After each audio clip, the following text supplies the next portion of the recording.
Jane Eyre by Charlotte Bronte. Chapter 22.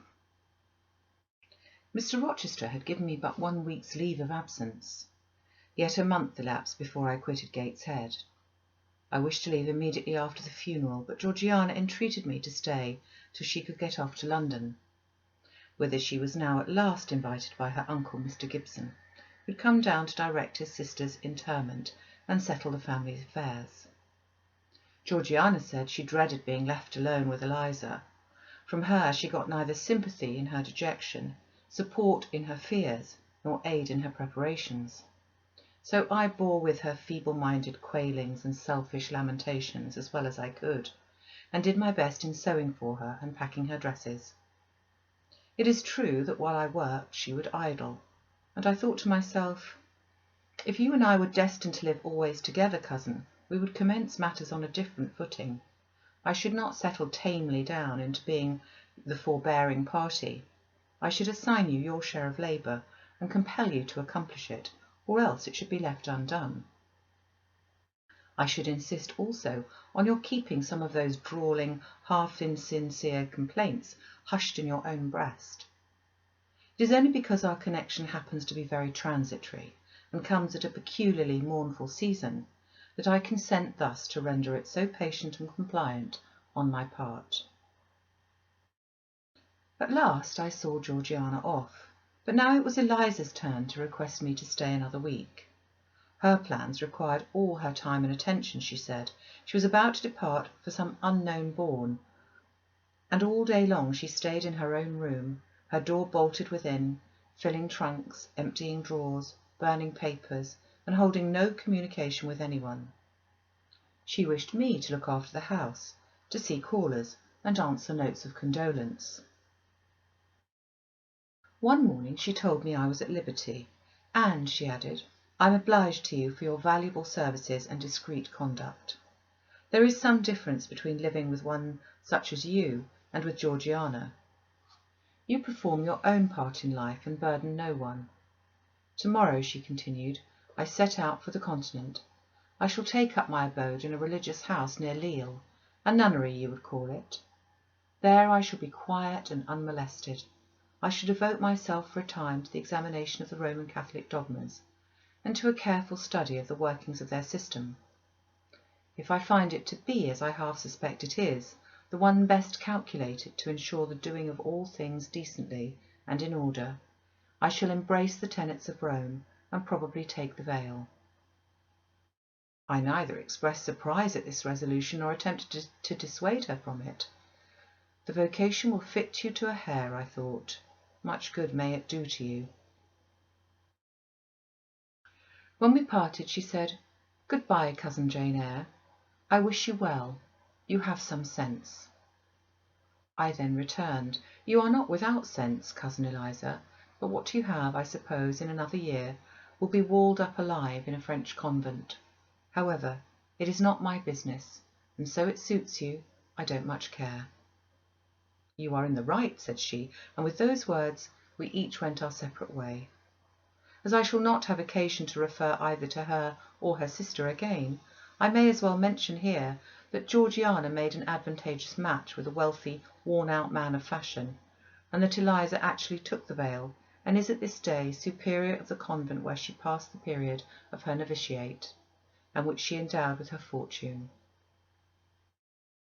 How people feel when they are returning home from an absence, long or short, I do not know. I had never experienced the sensation. I had known what it was to come back to Gateshead when a child, after a long walk, to be scolded for looking cold or gloomy, and later what it was to come back from church to Lowood, to long for a plenteous meal and a good fire, and to be unable to get either.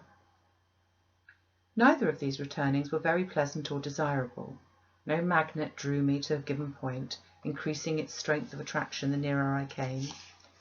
The return to Thornfield was yet to be tried. My journey seemed tedious, very tedious. 50 miles one day, a night spent in an inn, 50 miles the next day. During the first 12 hours, I thought of Mrs. Reed in her last moments. I saw her disfigured and discoloured face, and heard her strangely altered voice. I mused on the funeral day, the coffin, the hearse, the black train of tenants and servants. Few was the number of relatives, the gaping vault, the silent church, the solemn service. Then I thought of Eliza and Georgiana. I beheld one the cynosure of a ballroom, the other the inmate of a convent cell, and I dwelt on and analysed their separate peculiarities of person and character. The evening arrival at the great town of scattered these thoughts. Night gave them quite another turn. Laid down on my traveller's bed, I left reminiscences for anticipation. I was going back to Thornfield. But how long was I to stay there? Not long, that I was sure. I'd heard from Mrs. Fairfax in the interim of my absence. The party at the Hall was dispersed. Mr. Rochester had left for London 3 weeks ago, but he was then expected to return in a fortnight. Mrs. Fairfax surmised that he was gone to make arrangements for the wedding, as he talked of purchasing a new carriage. She said the idea of his marrying Miss Ingram still seemed strange to her, but from what everybody said and from what she had herself seen, she could no longer doubt that the event would shortly take place. "You would be strangely incredulous if you did doubt it," was my mental comment. "I don't doubt it." The question followed. Where was I to go? I dreamt of Miss Ingram all the night.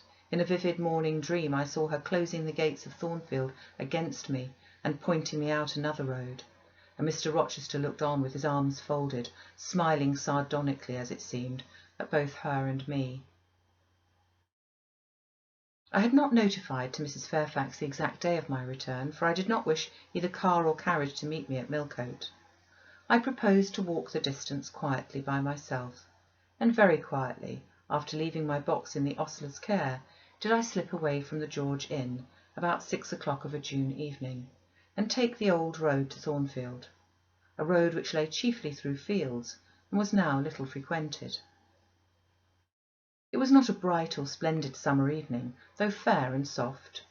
The haymakers were at work all along the road, and the sky, though far from cloudless, was such as promised well for the future.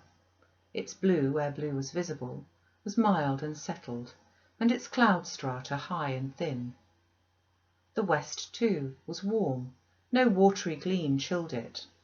It seemed as if there was a fire lit, an altar burning behind its screen of marbled vapour, and out of apertures shone a golden redness.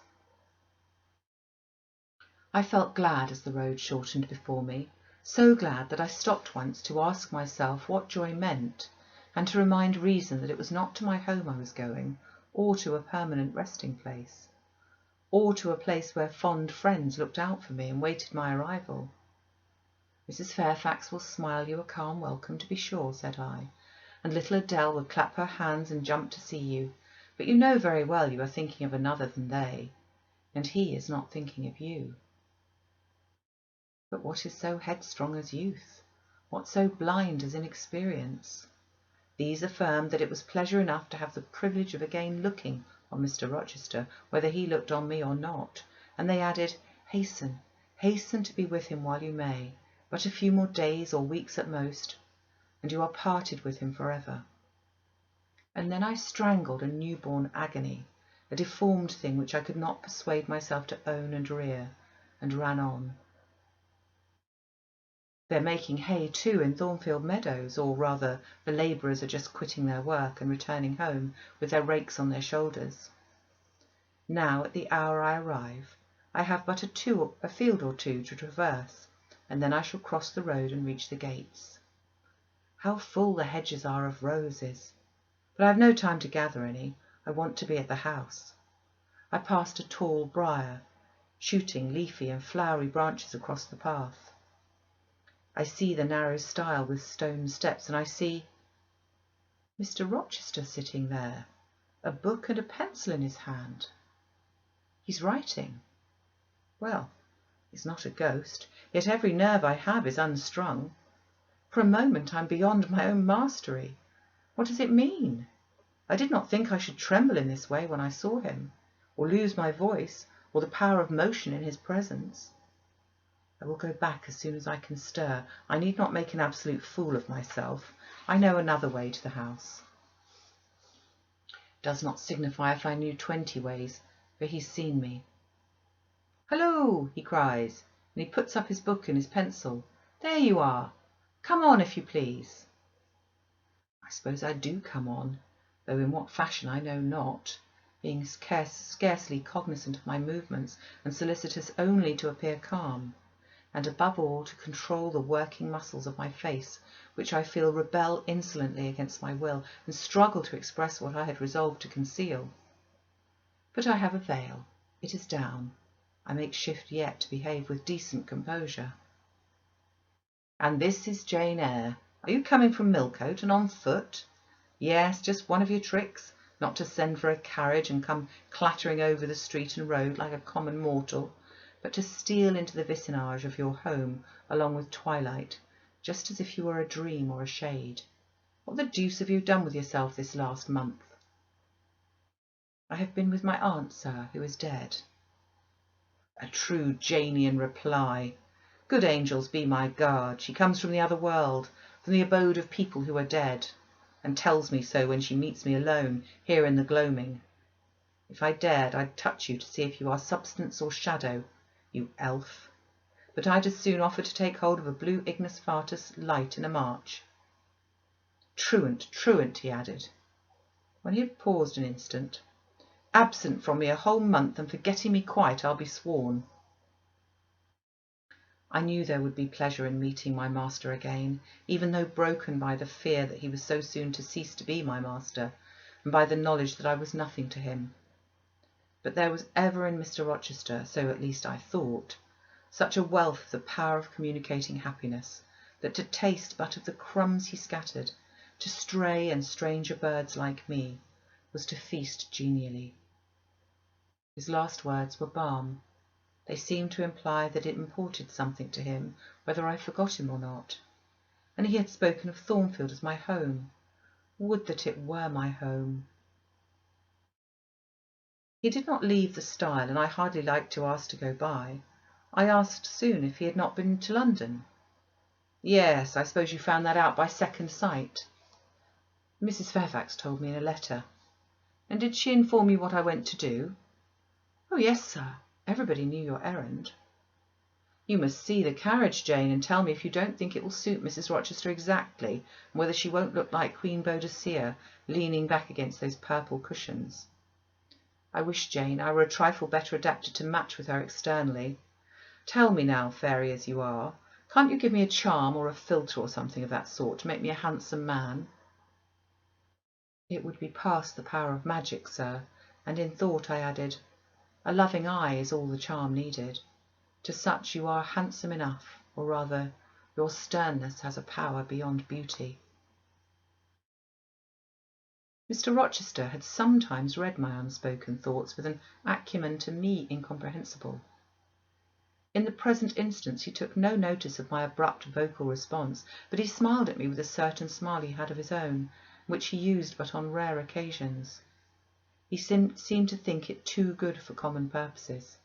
It was the real sunshine of feeling. He shed it over me anew. "Pass, Janet," said he, making room for me to cross the stile. "Go up home and stay your weary little wandering feet at a friend's threshold." All I had now to do was obey him in silence. No need for me to colloquise further. I got over the stile without a word, and meant to leave him calmly. An impulse held me fast. A force turned me round. I said, or something in me said for me and in spite of me, "Thank you, Mr Rochester, for your great kindness. I am strangely glad to get back to you again, and wherever you are is my home, my only home." I walked on so fast that even he could hardly have overtaken me when he tried. Little Adele was half wild with delight when she saw me. Mrs Fairfax received me with her usual plain friendliness. Leah smiled, and even Sophie bid me bonsoir with glee. This was very pleasant. There is no happiness like that of being loved by your fellow creatures, and feeling that your presence is an addition to their comfort. I, that evening, shut my eyes resolutely against the future. I stopped my ears against the voice that kept warning me of near separation and coming grief. when tea was over, Mrs. Fairfax had taken her knitting, and I had assumed a low seat near her, and Adele, kneeling on the carpet, had nestled up close to me, and a sense of mutual affection seemed to surround us with a ring of golden peace, I uttered a silent prayer that we might not be parted far or soon. But when, as we thus sat, Mr. Rochester entered, unannounced, and looking at us, seemed to take pleasure in the spectacle of a group so amicable, when he said he supposed the old lady was all right now, that she'd got her adopted daughter back again, and added that he saw Adele was prête à croquer sa petite maman anglaise, I half ventured to hope that he would, even after his marriage, keep us together somewhere, under the shelter of his protection, and not quite exiled from the sunshine of his presence. A fortnight of dubious calm succeeded my return to Thornfield Hall. Nothing was said of my master's marriage, and I saw no preparation going on for such an event. Almost every day I asked Mrs. Fairfax if she'd not yet heard anything decided. Her answer was always in the negative. Once, she said, she'd actually put the question to Mr. Rochester as to when he was going to bring his bride home, but he had answered her only by a joke and one of his queer looks, and she could not tell what to make of him. One thing specially surprised me, and that was, there were no journeyings backward and forward, no visits to Ingram Park. To be sure, it was 20 miles off, on the borders of another county, but what was that distance to an ardent lover? To so practised and indefatigable a horseman as Mr. Rochester, it would be but a morning's ride. I began to cherish hopes I had no right to conceive, that the match was broken off, that rumour had been mistaken, that one or both parties had changed their minds. I used to look at my master's face to see if it was sad or fierce, but I could not remember the time when it had been so uniformly clear of clouds or evil feelings. If, in the moments I and my pupil spent with him, I lacked spirits and sank into inevitable dejection, he became even gay. Never had he called me more frequently to his presence, never been kinder to me, when there, and alas, never had I loved him so well.